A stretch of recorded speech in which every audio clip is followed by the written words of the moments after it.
Amém. Que realmente a Bíblia seja a nossa inspiração. Que bom que nós estamos reunidos, estamos aqui na igreja. Que bom que você está conectado conosco a partir da sua casa, ou quem sabe do seu trabalho, de um outro local que você esteja agora. A verdade é que eu acredito que Deus reservou bênçãos para todos nós nessa noite. E eu gostaria, depois desses lindos louvores que nós cantamos, fazer uma oração pedindo para que Deus fale conosco neste momento. Vamos orar? Obrigado, Senhor Deus, pela oportunidade que nós temos de estar reunidos, alguns de forma virtual, muitos outros presentes aqui na igreja, e todos, ó Deus, estamos com o propósito, com o objetivo de ouvir a Tua voz. É muito provável, Pai, que existam pessoas conosco que vieram buscar respostas também. E é através da Tua palavra que nós encontramos as respostas que precisamos. Somente na Bíblia nós encontramos verdades que são sólidas e que nos levam para perto do Senhor.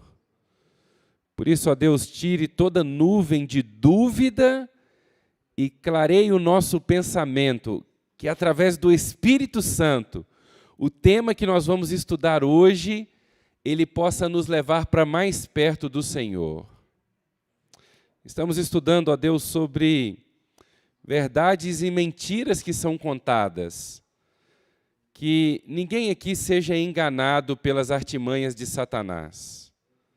Mas que o Senhor, ó Deus, realmente nos ajude a estar seguindo pela verdade que nós temos a oportunidade de conhecer através da Bíblia. Agora, ó Deus, talvez mais do que essas verdades também alguém precisa de um toque de Jesus hoje. O Senhor tem um toque suave, um toque que cura e restaura. Que todos nós possamos também sentir o toque de Jesus em nosso coração. E que possamos nos jogar em Teus braços.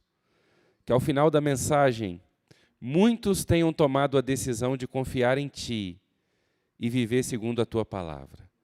É o que nós Te pedimos, no poderoso nome de Jesus.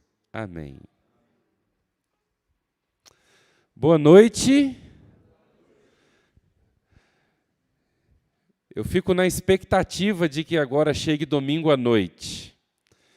Os nossos encontros estão sendo muito abençoados para a minha vida e eu espero que estejam sendo para a sua vida também. E nós estamos felizes com todos os amigos que estão conosco aqui. Vocês são especiais para nós, mas também muito mais ainda para Deus. E eu espero que através dessa série que nós estamos tendo, dos estudos que nós estamos fazendo, da recepção que você tem aqui na igreja, você se sinta assim realmente especial. Quero aproveitar também para mandar um abraço para os meus amigos que estão em casa. Eu sei que tem um companheiro do irmão Elton de trabalho, um colega de trabalho dele, do irmão Elton Dias, que está assistindo. Ele não pôde estar presencialmente aqui. Um abraço para você, que Deus te abençoe. E todos os outros que estão nos acompanhando, que não foi possível estar aqui. Você não está presencialmente, mas você está conectado conosco e com o nosso grande Deus. Então não deixe nada aí onde você está distrair você. Se possível, pegue a sua Bíblia, se você tiver uma Bíblia. Pegue a sua Bíblia, porque, mais uma vez, nós vamos estudar um tema assim que eu acredito ser muito relevante. Nos nossos cultos de domingos, nós temos duas partes. Uma primeira parte que nós chamamos de classe bíblica. E nós temos excelentes professores, o Adriano, o Jefferson, e hoje iniciou-se o estudo sobre a igreja verdadeira. Quero agradecer o Jefferson, quero agradecer o Adriano, por conduzirem essa classe para a gente. Foi um estudo abençoado. Abençoado. Foi muito bom, Jefferson. E eu estou agora já querendo relembrar as 8 colunas da Igreja Verdadeira no domingo que vem, que será apresentado. A segunda parte do nosso culto envolve louvor, envolve oração e envolve também uma mensagem da Palavra de Deus. E eu acredito que você vai se impressionar com o que nós vamos estudar hoje, Não porque eu vou apresentar, porque, apesar do Jefferson ter dito que eu sou grande, realmente eu sou, existem homens grandes e grandes homens, e eu me sinto assim um pequenininho aqui nessa plataforma, aqui nesse púlpito, mas eu acredito também que nas mãos de Deus eu posso ser usado nessa noite e a mensagem vai ser muito relevante para a vida de todos. Amém? Antes de abrir a Bíblia, muitos receberam um cartão como esse hoje. Ó, quem recebeu aqui na igreja um cartão como esse, levanta aí para eu saber. Ó, eu queria que você agora pegasse o seu cartão e preenchesse ele junto comigo aqui. Porque no final eu quero recolher esses cartões porque eu vou orar por vocês. Você que está em casa, não foi possível você receber o cartão? O pessoal da mídia aqui vai colocar um telefone aí agora aparecendo, um número de telefone aparecendo na tela, e você pode então mandar as respostas que eu vou aqui preencher nesse cartão para esse número através do WhatsApp, tá bom? Quem tem o cartão, então, pega o cartão, quem está em casa, anota o número do WhatsApp e pode mandar para mim. Ó. Eu gostaria de saber se você gostaria de receber orações por alguns motivos específicos. Você gostaria que os seus pecados fossem perdoados? Você tem desejo de ser perdoado por algum erro que você cometeu na vida? Se você tem esse desejo, se essa é a sua decisão, eu gostaria que você marcasse um X aí, então, agora. Marque um X aí. Eu marquei um X aqui porque eu quero, Jefferson, ser perdoado pelos meus pecados. Porque só entrarão no céu aqueles que serão perdoados, aqueles que são perdoados. E o único que pode perdoar pecados é Jesus Cristo. A segunda decisão que nós devemos tomar, ou segundo motivo, se você tiver aí como pedido de oração. Você gostaria que Deus restaurasse a sua família? Tem alguma questão na sua família, tanto família nuclear, casamento ou familiares, que precisa ser restaurado? Se tiver tudo bem com todos os seus familiares, você tiver com a sua família já restaurada, você não precisa marcar. Mas se tiver um detalhezinho aqui, um detalhezinho ali, você pode marcar. Eu, por exemplo, estou muito bem com a Vanusa. Faz uma semana que ela não briga comigo. Mas eu tenho situações na minha família, entre os meus irmãos, entre os meus familiares, que eu estou orando para Deus ajudá-los a resolver. Então, eu vou marcar aqui um X também. Você gostaria que Deus fizesse um milagre em você, na sua vida, no seu coração? Alguma coisa que precisa ser transformado? Alguma área que você precisa vencer? Se você tem esse desejo, você marca um X aí também. Faz um milagre em mim, Senhor. E, por último, você gostaria de pedir a Deus ajuda para ser batizado um dia? Nós temos um tanque de batismo aqui, que a cada domingo nós temos tido pessoas entregando a vida a Jesus. Esse daqui eu não vou marcar um X, porque eu já fui batizado. Deus já me ajudou a tomar essa decisão. Se você já foi batizado em nome do Pai, em nome do Filho e do Espírito Santo, por imersão, você então já cumpriu com esse propósito. Agora, se você um dia se afastou dos caminhos de Deus, rompeu essa aliança com o Senhor, você precisa refazer essa aliança. E aí você precisa marcar aqui, então, que gostaria de ser batizado. Depois eu queria que você anotasse o seu nome e o seu telefone, se possível quem te convidou aí, e eu, no final, vou orar por você, vou pedir para os diáconos recolher esse papelzinho, e eu vou levar para minha casa. E todas as madrugadas, nas próximas semanas, nos próximos dias, eu irei levantar e irei orar por você e por esses motivos que você marcou aqui nesse cartão. Claro, você que está em casa vai poder mandar para aquele número que apareceu na tela, talvez ele apareça aí novamente, e você vai poder, então, me enviar suas respostas, e eu irei estar orando por você também. Eu acredito muito que quando nós oramos uns pelos outros, grandes coisas acontecem em nossa vida. O fato de eu estar aqui hoje, eu acredito que muito se deve a muitas pessoas que oraram por mim para eu estar aqui hoje. Tem pessoas como a irmã Marlene, que sempre que se fala comigo por telefone, ela diz assim: Dáfano, eu oro por você, tá? E eu digo para ela, ore mesmo. A cunhada dela, a Maria, está acompanhando essa mensagem agora, e a Marlene sempre ora por mim. Tem irmãos que eles são assim minhas colunas de oração. E eu também, assim, em retribuição às orações que eu recebo, eu também dedico o tempo da minha vida para interceder por outras pessoas. Tá certo? Então eu gostaria muito que você preenchesse aí com o seu nome, para eu estar orando por você, pedindo a Deus que o ajude na sua caminhada. Ok? Agora nós vamos abrir a Bíblia. Abra a sua Bíblia aí no Salmo 8, e nós iremos ler o verso 4. Salmo 8, verso 4. O livro de Salmos é mais fácil de encontrar, né? Quando o irmão Jefferson pediu para a gente encontrar Gálatas, tive que ficar folheando a minha Bíblia aqui para achar Gálatas. Salmo já é mais fácil, né? É um livro extenso. Salmos, eles eram a coletânea de hino dos hebreus, dos judeus. E ele tem assim mensagens para todos os momentos da nossa vida. Ele é um livro de sabedoria, um livro poético, e que nos ensina e nos leva a mensagem para todos os momentos. E aqui no Salmo 8, verso 4, nós temos duas perguntas que servirão de base para introduzir a mensagem dessa noite. A primeira pergunta é a seguinte: que é o homem que dele te lembres? E o filho do homem que o visites? Duas perguntas. Dizem que o mundo é movido por perguntas. E eu gostaria de responder essas perguntas com vocês nessa noite, à luz da Bíblia também, é claro. Quem é o homem? Quem sou eu? Quem é você? Qual é a verdade sobre o ser humano? Nessa noite, nós vamos tentar responder essa pergunta, que poderia ter muitas respostas. Mas em Gênesis, lá no primeiro livro da Bíblia, capítulo 1, versículo 26 e versículo 27, nós teremos aqui dois versos que vão nos ajudar muito nas respostas a essas duas perguntas. Gênesis 1, verso 26 e verso 27.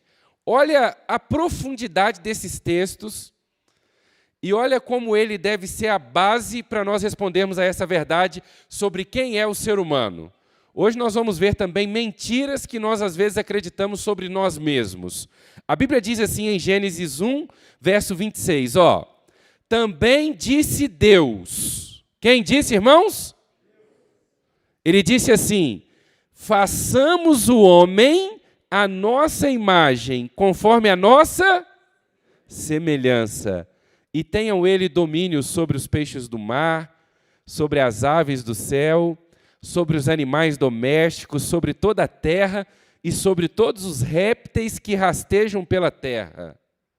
E aí o verso 27 diz assim: criou Deus, pois, o homem à sua imagem, a imagem de Deus o criou, homem e mulher os criou. Duas verdades que eu gostaria que você soubesse nessa noite. Primeira, você não é uma ameba que evoluiu. Nós temos um Criador. Esse Criador é Deus. Ele nos criou com propósitos. Você não está passando aqui pela terra e terá uma vida, por causa do pecado, de 80, 100 anos, uma vida só sendo essa passagem. Existe algo muito maior e muito mais profundo para todos nós. Segunda verdade, nós fomos criados à imagem e semelhança de Deus. Deus nos criou à sua imagem e à sua semelhança. Essas duas coisas, quando são entendidas, mesmo que com a nossa capacidade humana, responde a uma outra pergunta que causa muita dúvida. E, além de dúvida, traz também uma vida vazia para quem não responde essa pergunta corretamente. A pergunta é: de onde nós viemos? Nós saímos das mãos de Deus. Todas as outras coisas foram criadas pela palavra de Deus, mas o ser humano, ele criou com as próprias mãos. As digitais de Deus estão impressas em mim e em você. Agora, quem sou eu? Quem é você? Nós já respondemos muito sobre essa pergunta, mas ela pode ter muitas outras respostas. À luz da antropologia, nós vamos responder essa pergunta de uma forma. À luz da sociologia, os sociólogos vão dizer, em sua maioria, que nós somos o meio que nós vivemos. Então, à luz da, por exemplo, biologia, nós teremos talvez uma outra resposta, uma outra forma de enxergar essa pergunta: quem é o homem, quem é o ser humano? Agora, à luz da Bíblia, da teologia, quem nós somos? Já comecei a responder, mas eu pretendo aprofundar um pouco mais com vocês. Mas eu separei aqui, à luz da biologia, da anatomia humana, algumas respostas que são, no mínimo, curiosas sobre quem nós somos. Nós somos, o ser humano, ele é um conjunto de células. Um corpo adulto é formado por aproximadamente 100 trilhões de células. O pessoal da área de saúde aí, como a Aline, que estudou muito sobre o corpo humano, sabe que todos os órgãos são formados por células. E nós somos quase 100 trilhões de células. Imagina se alguém se aproxima de você, Joel, e te pergunta assim: quem é você? E você responde assim: eu sou 100 trilhões de células. Não vai ficar muito legal a resposta, né? Mas nós somos isso. Nós somos 100 trilhões de células. Imagine a complexidade. Cada célula, que é muito pequena, só pode ser vista à luz de microscópio. Cada célula ela tem um mecanismo que funciona, e esse mecanismo ele vai se interagindo e forma quem nós somos. Mas olha algumas outras curiosidades sobre o corpo humano. As células, elas se renovam a cada 20 e 30 dias. Ou seja, ao longo da nossa vida, nós trocamos de pele, porque a pele é o órgão maior do nosso corpo, por volta de 1000 vezes. Uau! Olha, todos os momentos existem células morrendo no nosso corpo e novas células nascendo, novas células sendo formadas. Olha essa outra informação. Nós temos um órgão no nosso corpo que eu fico admirado com o seu funcionamento.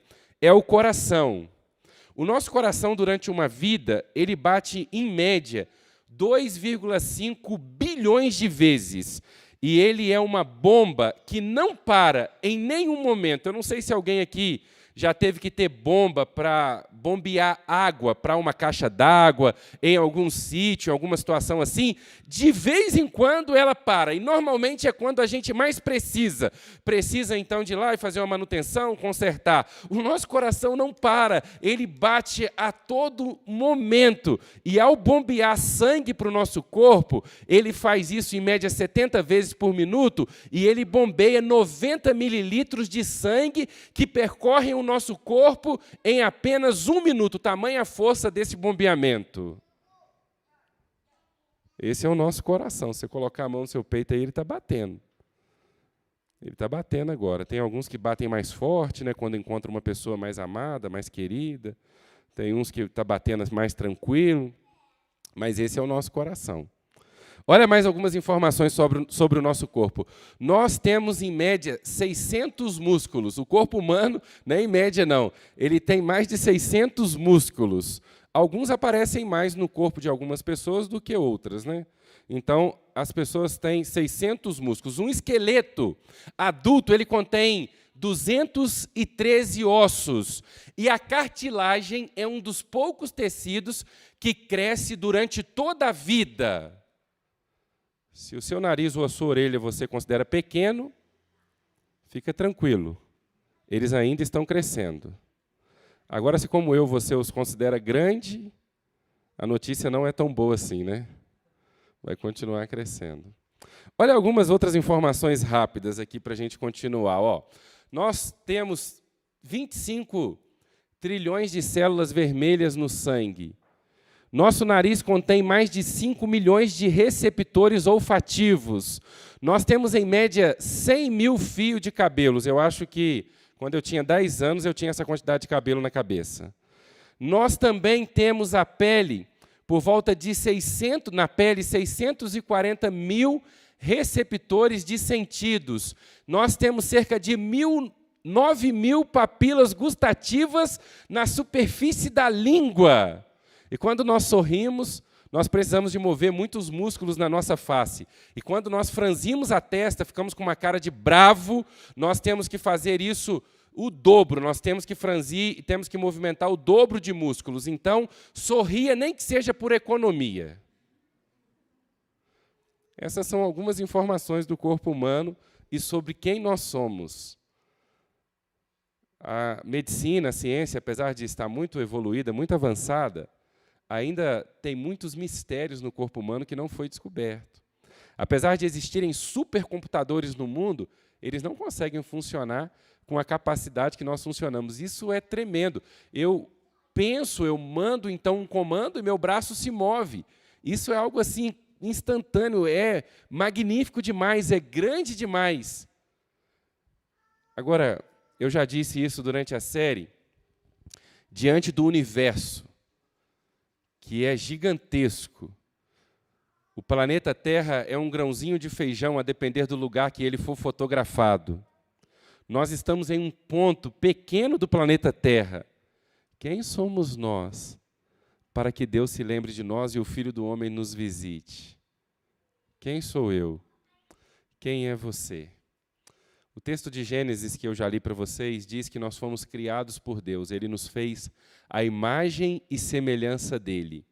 E uma escritora que eu a admiro demais, ela diz assim, comentando sobre a criação: ao sair o homem das mãos do Criador, era de elevada estatura e perfeita simetria. Assim saiu Adão das mãos de Deus. O rosto trazia a rubra e a coloração da saúde e resplandia com a luz da vida e com alegria. A altura de Adão era muito maior do que a dos homens de hoje que habitam a terra. Eva era um pouco menor em estatura, contudo suas formas eram nobres e cheias de beleza. Esse casal que não tinha pecados, não usava as vestes artificiais. Eles estavam revestidos da cobertura da luz e glória, tal como usam os anjos. E enquanto viveram em obediência a Deus, esta veste de luz continuou a envolvê-los. Assim, viviam os primeiros seres humanos sem pecado, em perfeita harmonia, com um corpo perfeito e em um mundo sem pecado. Mas como vocês conhecem a história, Adão e Eva desobedeceram a Deus. E o que aconteceu? A imagem de Deus foi sendo destituída do ser humano, arranhada, modificada. Só que Deus colocou em prática um plano de restaurar essa imagem, então, que foi destituída. Deus, ele quer restaurar a imagem dele em mim e em você. Esse é o propósito do Evangelho. O que aconteceu com o ser humano? Adão e Eva pecaram, eles desobedeceram a Deus, e isso trouxe consequências terríveis. E no que se tornou a humanidade? Eu quero fazer um breve histórico de como o pecado ele é terrível, e de como o pecado afeta a vida do ser humano e vai tirando a imagem de Deus dele. Olha um breve histórico. Quando nós lemos os primeiros capítulos da Bíblia, nós já encontramos um irmão assassinando o outro. Deus não nos fez para viver dessa maneira, em guerra. Deus não fez o ser humano para tirar a vida do outro, mas nós sabemos que Caim matou o seu irmão Abel por uma vaidade, por querer ser melhor do que o irmão. Logo depois nós encontramos um relato na Bíblia que a maldade estava imperando. A maldade era tanta no coração humano que Deus, então, agora teve que derramar um dilúvio sobre a terra e teve que praticamente extinguir a humanidade e começar a partir de uma outra família, de uma única família, que foi a família de Noé. Quando nós continuamos a nossa recapitulação, nós encontramos Sodoma e Gomorra, outra cidade que teve que ter uma intervenção divina. O juízo divino foi aplicado sobre aquela cidade, de tamanha maldade e promiscuidade que tomou conta daquela sociedade lá de Sodoma e Gomorra. O pecado ele vai se proliferando, vai crescendo, e ele vai distanciando o homem de Deus, e ele vai se tornando, então, algo, um ser mau, que já não tem mais a imagem de Deus. Quando nós voltamos para uma história um pouco mais moderna, o que aconteceu com o ser humano? As atrocidades da guerra. Milhões de pessoas morrem em guerras entre nações. A última grande guerra do mundo foi a Segunda Guerra Mundial, onde então foi pela primeira vez usado bombas que foi capaz de tirar a vida de mais de 100 mil pessoas de uma única vez. Judeus sendo levados, então, agora para o Holocausto. Tudo por conta de uma disputa de uma classe que considerava superior à outra. Olha o que o ser humano vai se tornando. Quando nós olhamos para o período da Inquisição, sob a bandeira da religião foram desenvolvidos instrumentos de tortura. Instrumentos esses desenvolvidos por mentes humanas. Eu visitei um museu no estado da Bahia, e nesse museu existem alguns instrumentos que foram usados no período da escravatura, alguns instrumentos de tortura. E só de imaginar que um ser humano era capaz de, então, fazer outro ser humano sofrer com aqueles instrumentos, eu não me contive em lágrimas. Existe na cidade de Cachoeira, próximo lá da faculdade que a Aline estudou, existe uma prisão que ainda está intacta, onde eram colocados escravos. Seres humanos, como eu e você, pessoas como eu e você. Alguns ficavam dias sem comer, sem beber água, e sob tortura também de objetos pontiagudos.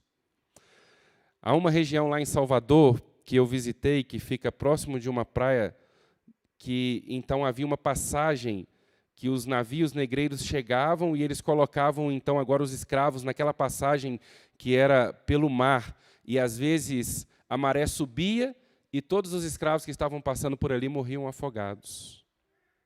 Quem é o ser humano? O ser humano está se tornando longe de Deus. Isso que eu estou apresentando para vocês. Olha algumas imagens de objetos de torturas que foram desenvolvidos no período da Inquisição. Sob a bandeira da religião, líderes religiosos colocavam outros seres humanos para sofrer em objetos como esse. Talvez você não acredite em Deus, você não tem prazer de conhecer e de estar perto de Deus por conta de conhecer essa história de seres humanos sobre a bandeira da religião, dizendo que estavam servindo a Deus, fazendo coisas assim. Olha algumas imagens que são imagens fortes. Mãos que eram decepadas, corpos que eram estrangulados. O ser humano se transforma nisso, longe de Deus. Agora, eu queria fazer a pergunta de maneira mais específica. Você que está aqui nessa noite, você que está assistindo essa programação, quem é você? Há uns 6 anos atrás, eu estava fazendo uma caminhada com um irmão no lugar que eu morava, e nós conversando, batendo papo, ele falou, pastor, eu vou procurar uma psicóloga, estou passando por um momento difícil. E um bom profissional de psicologia pode nos ajudar muito então, a nós nos conhecermos um pouco melhor e sabermos lidar um pouco melhor com situações da nossa infância, da nossa vida. E eu o incentivei a ir ao psicólogo, então, e ele foi, e ele me contou como que foi o primeiro encontro dele com o psicólogo dele. O psicólogo dele falou para ele assim, me fala um pouco das pessoas que moram com você na sua casa. E ele respondeu, ele conseguiu descrever a mãe dele, ele conseguiu descrever o irmão dele que morava com ele, e ele fez uma boa descrição, e ele foi respondendo. E aí, sem ele estar esperando, o psicólogo perguntou para ele assim, agora me fale um pouco de você, quais são as suas principais qualidades e são os seus principais defeitos? Aí ele me disse que ele começou a gaguejar. E aí ele tentava falar sobre ele e ele não conseguia.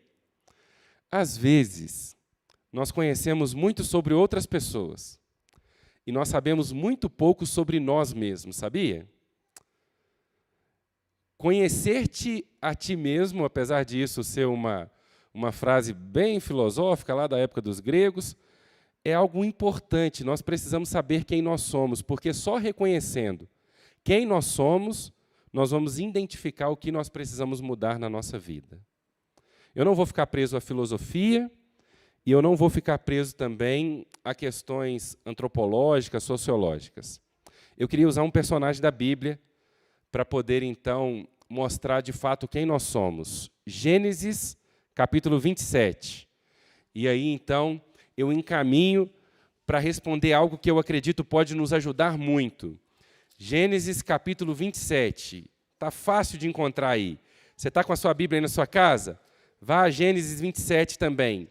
E nós iremos encontrar aqui um personagem chamado Jacó. Jacó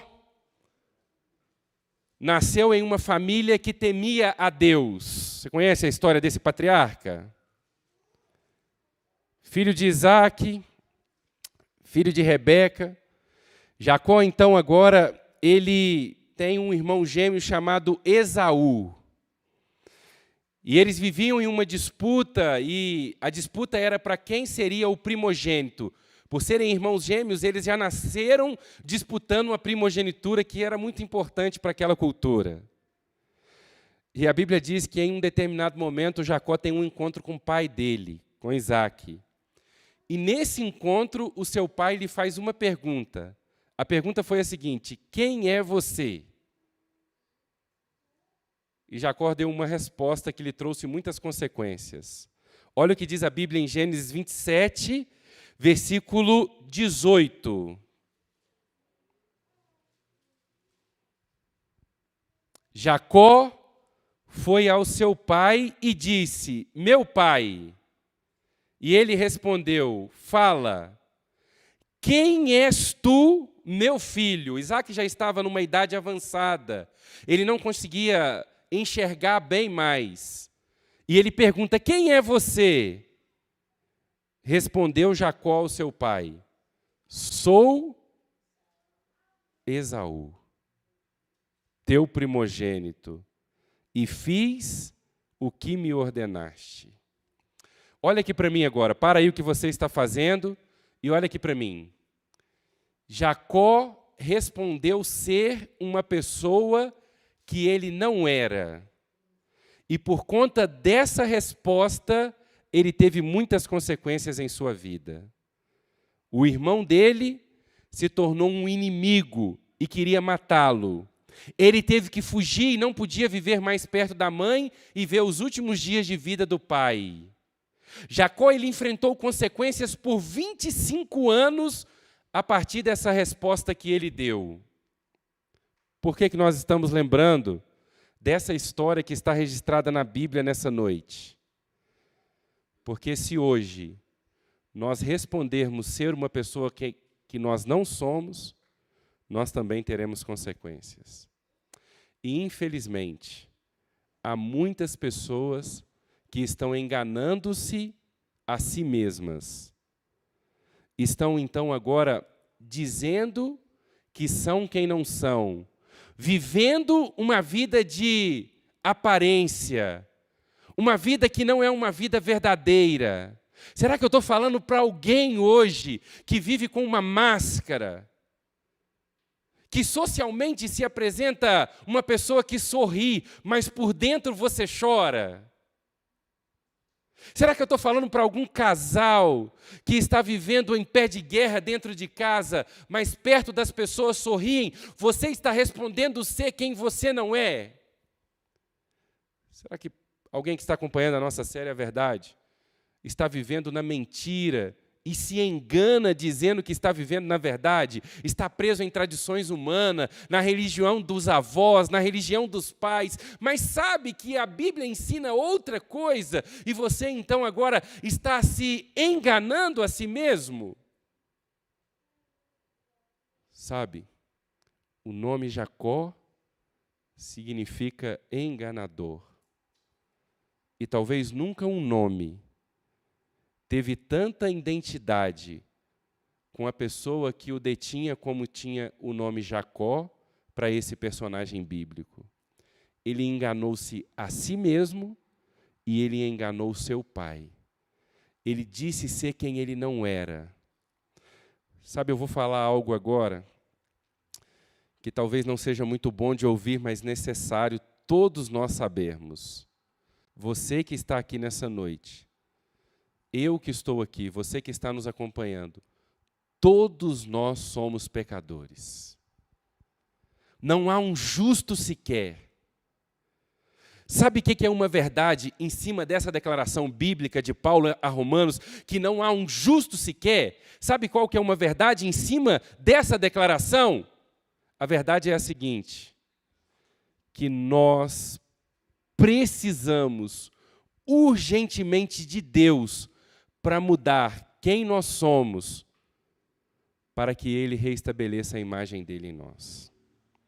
Tudo que eu apresentei para vocês até agora sobre quem se tornou o ser humano, o que tem se tornado a nossa sociedade, é uma realidade para quem está longe de Deus. Você quer mudar de vida? Você quer experimentar uma mudança na sua vida? Hoje, você precisa entender que é um pecador.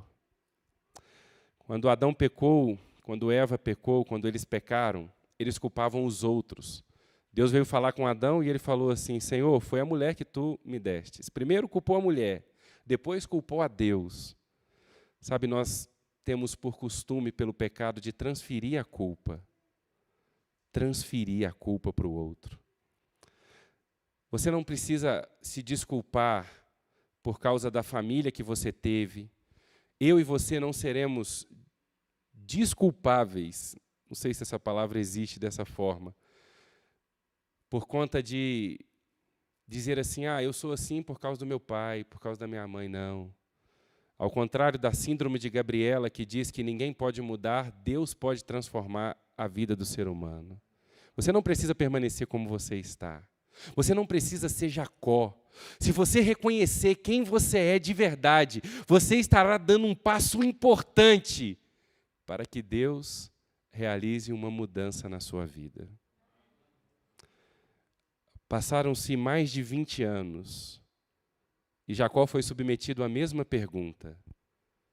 E eu encerro com essa pergunta e resposta que Jacó teve. Gênesis capítulo 32. A palavra de Deus diz agora que Jacó teve uma segunda chance. E no capítulo 32 aqui, não era mais o pai dele aqui nessa terra, era Deus. Ele estava angustiado porque ele teria que reencontrar o seu irmão, aquele que ele enganou e tomou a primogenitura dele. Ele não sabia qual seria a reação do irmão Esaú, e ele tem uma luta com Deus. Ele e Deus lutam uma madrugada inteira no Val de Jaboque. E a Bíblia diz que, então, naquela madrugada, Deus lhe faz uma pergunta. No capítulo 32, no verso 27, a Bíblia diz assim, perguntou-lhe, pois, como se chamas? Em outras palavras, quem é você que está aqui comigo? Olha a oportunidade que Jacó teve agora, há 20 anos atrás, 20 anos antes, ele respondeu ser quem ele não era. Ele disse ser Esaú, ele não assumiu ser um enganador, ser uma farsa. E agora Deus pergunta, quem é você que está aqui comigo? Claro que Deus sabia, mas ele queria saber dos lábios de Jacó. E aí a Bíblia diz assim, Jacó respondeu, ele respondeu, eu sou Jacó, eu sou um enganador, eu sou uma farsa, eu estou vivendo uma vida de engano durante anos. E aí Deus então disse para ele, já não te chamarás mais Jacó, e sim Israel, pois como príncipe lutaste com Deus e com os homens e prevalecestes. Uau! Deus mudou o nome de enganador para vitorioso, de Jacó para Israel. E Deus só pode fazer essa mudança porque Ele reconheceu quem Ele era. Sabe qual é a verdade que eu quero apresentar para vocês nessa noite? É para que aconteça uma mudança na nossa vida, é necessário nós reconhecermos quem nós somos. Você reconhece que é um pecador que carece da graça de Deus? Deus não precisa mudar o nosso nome hoje, mas Ele precisa mudar a nossa vida, e Ele quer fazer isso. Ele quer tirar você do lugar que você está, e Ele quer restaurar a imagem dEle. Nós somos diferentes dos animais que agem pelo instinto. Nós fomos dotados de capacidade de amar. Mas olha o que eu apresentei para vocês: seres humanos tirando a vida dos outros, fazendo outros sofrer. É isso que está se transformando a humanidade longe de Deus. Mas em Cristo Jesus, nós podemos nos aproximar do nosso grande Deus, do nosso Pai. Você não gostaria de, nessa noite, pelo sangue de Jesus que foi derramado na cruz, reconhecer que você é um pecador, que você tem que abandonar aquele vício que ninguém sabe, aqueles pensamentos maldosos. Você tem que abandonar a sua incredulidade, às vezes o seu conhecimento que te tornou uma pessoa cética. Hoje, fala para Deus: Senhor, eu sou Jacó, eu sou um enganador, mas eu não quero continuar sendo Jacó. E aí o mesmo que Deus fez na vida daquele homem, Ele fará em nossa vida.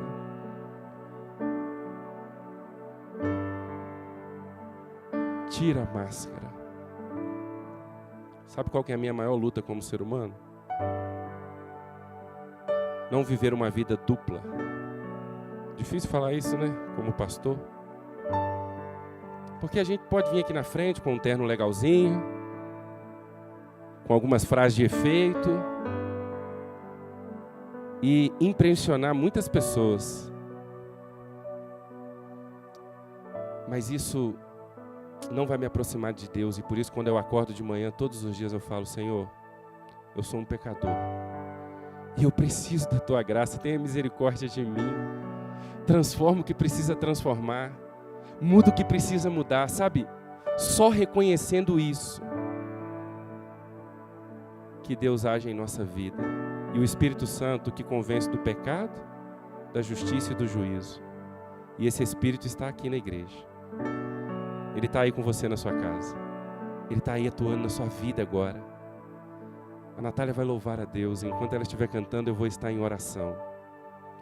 Eu vou estar em oração para que você dê um passo que exige fé nessa noite, um passo que exige um reconhecimento. A culpa não é da sua esposa, do seu casamento está ruim, a culpa é sua, você pode mudar. A culpa não é do seu marido, você pode ser uma pessoa melhor como esposa. A culpa é minha, reconheça isso. E você vai então experimentar uma mudança como você nunca experimentou.